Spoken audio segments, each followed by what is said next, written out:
There have been very few. I mean, there is some modest level of fines. I mean, there's a lot of misinformation going on about it. Like, look, nobody gets on a Ryanair plane without passport and in documentation. Like, the idea, when we torture you at the boarding gate, if your passport and is dog-eared, you don't get on. If your passport doesn't match the name of the booking, you don't get on.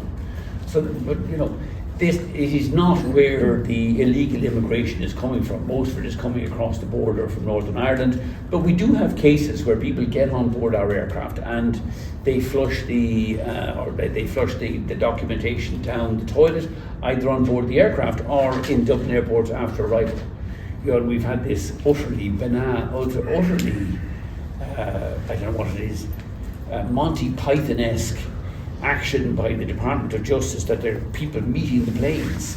To do what? Well, they're going to kind of interrogate people getting down off the plane by show us your passport. And if they flush it down the toilet, what do you do with them? Send them back up into the plane? Like, but it's all kind of creating this impression we're doing something. Like, it is an issue for us. It's not an issue for the airlines because nobody gets on board, certainly a Ryanair flight, without documentation. We have, by the way, offered to, with the Irish government, to take copies, or no, I think there's GDPR issues, but like, we don't care.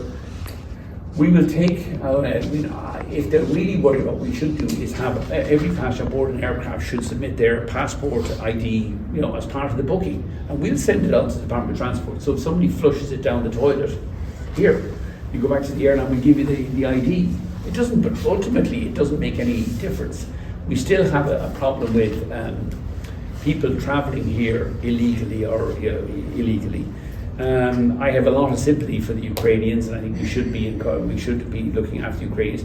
But people who are travelling here from, and I keep making the point, nobody has who arrived here from Afghanistan, Syria, Nigeria, or anywhere else is fleeing persecution, because none of them got here direct from those countries. They all arrived into Italy, France, the UK, Germany. Nobody's fleeing persecution in Italy, France, UK, or Germany. So it's completely bogus. Now there are rights, and they are under EU law. They are free, I think, to move around the EU. But nobody, all these, I can keep in these interviews about people fleeing persecution. You weren't fleeing persecution in Calais. You're not fleeing persecution in the UK. You're not fleeing persecution in Belfast.